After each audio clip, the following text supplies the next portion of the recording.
jsme zpět, vítejte v Content News. Atilo, Pavle, proč se jmenujete Content Boomers a co to vlastně znamená?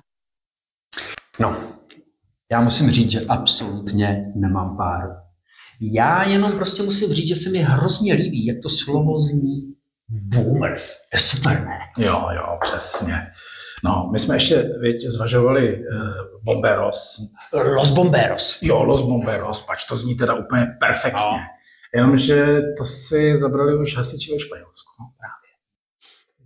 Co to piješ? Já miluju tohle sladký pití.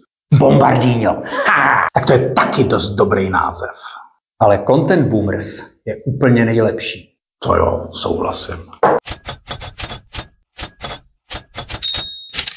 9 z 10 umělých inteligencí využívá služby Content Boomers.